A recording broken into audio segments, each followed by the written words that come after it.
laro ko. Bayog. Mamamit po. Sa Los Baños, ano po? Kabuyaw po yun. Kabuyaw po. So, ang mangingibig ay si RJ Crudo Capili upang pakinggan ninyo ang tipa ng pagmamahala ng kanilang bibig kasi mamaya-maya. No?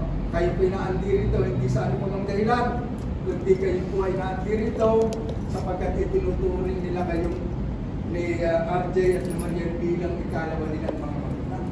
Ikalawang mga magulang na gagabay at magpapayo sa kanilang mga emosyonal na buhay.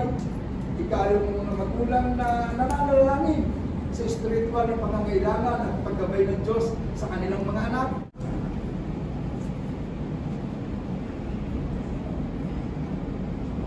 Kapitan mo si akin na pagkatapos.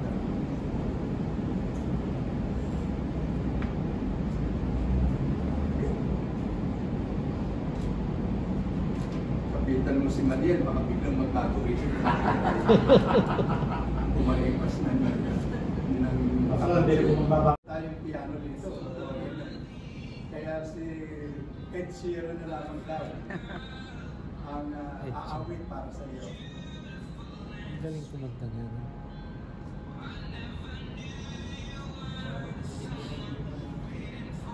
Inimbita ng singer.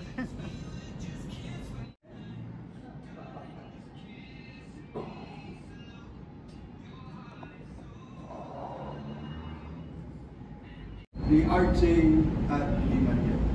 Sa inyo dalawa, RJ at Mariel, bagamat hindi itong kasalan ito ang inyong binalak noong una. Alam ko na gusto ninyong makasal sa isang magandang simbahan na talaga namang yun ay desire at kalooban ng magsigiro na nagmamahalan, yung makasal sa simbahan. Subalit dala ng mga sirkunstansya, dala ng mga binibigyan ninyo ng konsiderasyon at dala ng mga kadahilanan ay hindi nangyari yung inyong mga naunang balakin na makapagpakasal sa isang maganda at magandang kasalan sa simbahan. At kayo ay umantong na lamang sa kapasiyahan na magpakasal dito sa munisipyo. Kayo pa man, RJ at Mariel, kahit ang kasalang ito ay simple at payak, ninong at ninang lamang, mga magulang nyo lamang at nandirito, wala nang iba. Narinig din ng ating Panginoon Diyos ay inyong ginampanan sa pasimula at hanggang sa inyong pagtanda, hanggang sa ipikit ninyo ang inyong mga mata, ay pagpapalaki kayo ng aking Panginoon Diyos. Ang patnubay at faithful at pagpapala ng Diyos mararanasan ninyo. Ang kagandahan pa nito, hindi lamang kayo ang pagpapalain ng Diyos, maging ang inyong mga magiging mga anak, maging ang inyong mga apo, at maging ang inyong magiging great-grand na mga apo ay pagpapalain ng Diyos kasi nagmula sila sa magandang punong pinagpala ng Diyos. Kaya ang bunga, pagpapalain. Wala kayong ibang gagampanan sa buhay ninyo, sa inyong pagsasama, kundi gampanan ninyo ang inyong tungkulin at gampanin ng buong isipan, buong lakas, at buong espiritu, at patunayan ninyo ang inyong pagmamahala. Sa pagharap naman sa problema, ganun din. Kung paano ba yun ang mumuhay ng ayon sa kalooban ng Diyos, ang problema ay madaling masolusyonan. Dahil ang salita ng Panginoon na walang katapusan. Inihiling ko ngayon ng buong puso at buong katapatan sa inyong dalawa na inyong ipahayag ang inyong pagmamahalan sa isa't isa. Mariel, ikaw ba'y naparito para tanggapin mo si RJ bilang iyong asawa? Sa harap ng presensya ng ating Panginoon Diyos at mga saksi na narito, ikaw ba'y nangangako na si RJ ay iyong mamahalin at iibigin? Paglilingkuran at itatanging karugtong na iyong buhay, mananatiling tapat sa Kanya ngayon at magpakailanman. RJ, ikaw ba'y naparito para tanggapin mo si Mariel bilang iyong asawa? Sa harap ng presensya ng ating Panginoon Diyos at ng mga saksi na narito, ikaw ba'y nangangako na si Mariel ay iyong mamahalin at iibigin? Maglilingkuran at itatanging karugtong ng iyong buhay, mananatiling tapat sa Kanya ngayon at magpakailanman. Yamang nais ninyong tanggapin ang banal na tipan ng pag-aasawa, RJ at Mariel. Ngayon na ang oras upang inyong pahayag ng kusang loob at buong tapat ang inyong pagmamahalan sa isa't isa. RJ, pwede ba namin marinig lahat ng iyong mga magulang at dinong at dinang kung paano mo pinahayagan ng pagmamahal si Mariel? At kung paano mo pinahayagan ng pangako si Mariel? Pwede namin marinig ang kapahayagan ng iyong pagmamahal at pangako sa Kanya. Yan ay iyong magigtipan ng pagmamahal para kay Mariel. Pwede? Mariel, pwede rin ba namin marinig ng iyong mga magulang at mga magulang ni RJ at ng iyong mga ninong at ninang kung paano mo tinugon yung pagmamahal mo kay RJ at kalapit nito ay yung tinulog mong pangako sa Kanya. At yan ay iyong magigtipan ng pagmamahal para kay RJ. Sa lahat po ng nandito, nasisaksi sa kasalang ito, pakinggan po natin ang tipan ng pagmamahalan ni RJ at ni Mariel. Handa ka na, RJ? Anong tawag mo kay Mariel? Love? O, simula mo sa pagtawag ng love at sabihin mo kung gaano kalaki ang pagmamahal mo kay RJ, kay Mariel. At ang pangako mo, tingnan ko kung kasi laki rin ang katawan mo yung pagmamahal mo sa kanya. Ha? Parinig mo kay tatay at kay nanay, kay ninong at ninang. Buong puso kong pinapangako sila sa lahat ng natin po na mababoy kita mga kapatid. Gagawin ko yung mga responsibilidad na kailangan kong gawin. Hindi ko siya pa hindi ko siya pababayaan sa yung muli, sasabihin mo yun.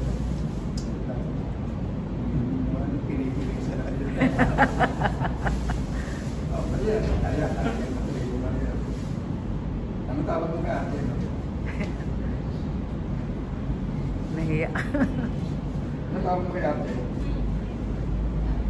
Love. Sige. Ako baby eh.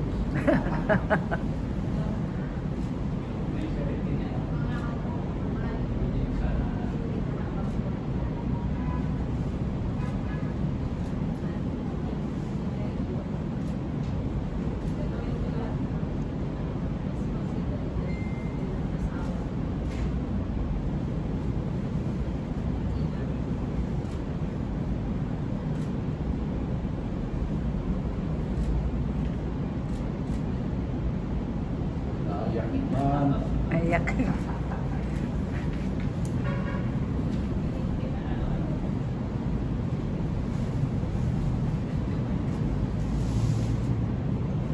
Sa inyong dalawa, RJ at Mariel, yamang pinayag ninyo sa harap ng Diyos at sa harap ng kapulungan ito, inyong pagnanais sa pangako, lumagay sa banal na magtumuan ng pag-asawa. Ngayon, batay sa kapangyarihan ng pinagkaloob sa akin ng ating pamahalaan at bilang tagapangaral ng salita ng Diyos, RJ at Mariel ay pinagtitibay ko ang tagkala ng inyong kasalan bilang ng paan sa isa't isa. Sa lahat po ng nandirito na siyang saksi sa kasalan ito, ay pinaalam ko po sa inyo na sila po ngayong araw na ito.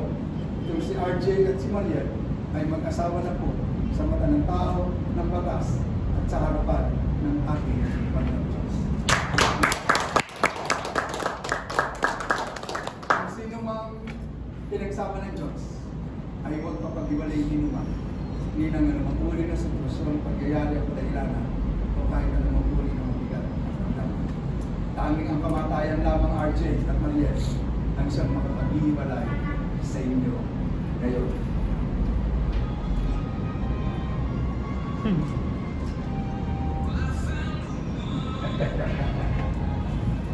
Sabi na, after daw po ng proclamation, patutugin ko po ulit. Sabi ni RJ. Nag-usapan ko lang ng pastor.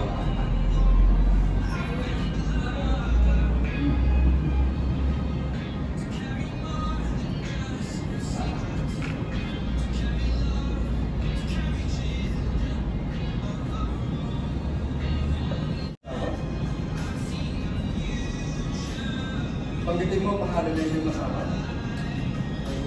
Ibinibigay ko sa iyo ang singsing na ito. Tanda ng aking dahil sa iyo na pagmamahal. At walang hanggang katapakan sa iyo. Gusto mo ito at pakain na.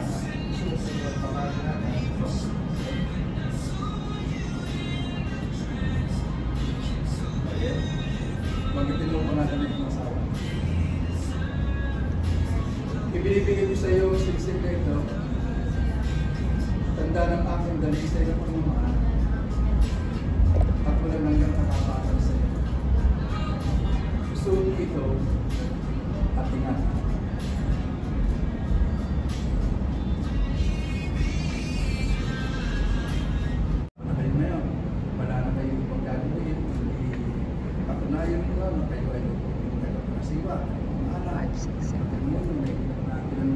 Nandun na sa Tansa, ay sa SM. Kung kayo ng magandang plano at pangarap para sa inyo, para sa inyong nanap. At Kaya sila dumaan. ang tahanan, pinagkahalian ng Diyos. Saan kaya sila dumaan? Mamaya doon na tayo dadaan sa diretso. Mamuhay kayo ayon sa Hindi na doon sa shortcut. Maging matibay at Malayo matatag. yun. Ang pananampalataya sa Diyos para maging matibay at matatag. Ah, pero Mahalan at matapakan. Diyan na tayo dadaan sa diretso. Okay? So, Oo. ako sa bewang si Maliit, hindi nagbabago lang po.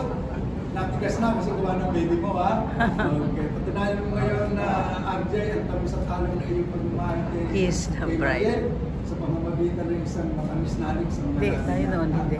Ang sabi ko, pwede mo na halikan ng iyong asawa, 5 seconds, nakahul. For caption. Ayan, ha? For caption. O, pwede mo na halikan ng iyong asawa. O, bibilang ka ba, ha? O. Sige. Balik na lang. 1, 2, 3, 4, 5. Sa tulog mo natin. Sige, mga signature.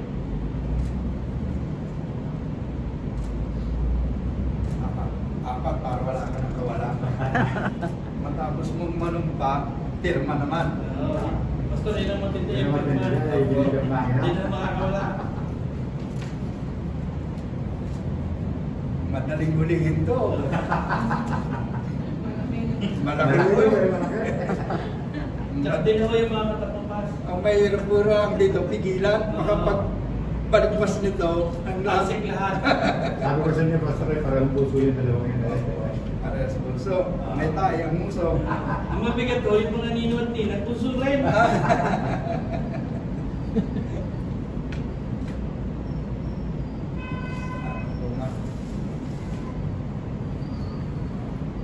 Marriage contract. Jenny, kung gusto ni Ninong at Ninang, may take out sila. May take out sila. Huwag mong pauwiin. Barrier huwag pauwiin na walang take out. Iba yung take out sa kanila. Kaysa doon sa kaya na, kinala. Pagpapakita ng pasasalamat, ha? Yung na pasasalamat sa kanila. Take out. Sa maninong naman ng pastor sa bahay. T-shirt na mo kami konti. Sabi siya, pare. Sila pala eh. Hindi. Kaprudo, hindi sila kamay. Nakamaga. Meron din ang kurugo dyan. Mga Nakakita lang sa sakyan. marami ako. Hindi sa sakyan. Marami kurugo dyan.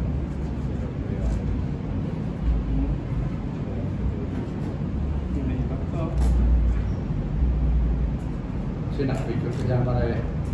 Hindi na makakatanggi. Hindi mo makakatag eh. Hindi.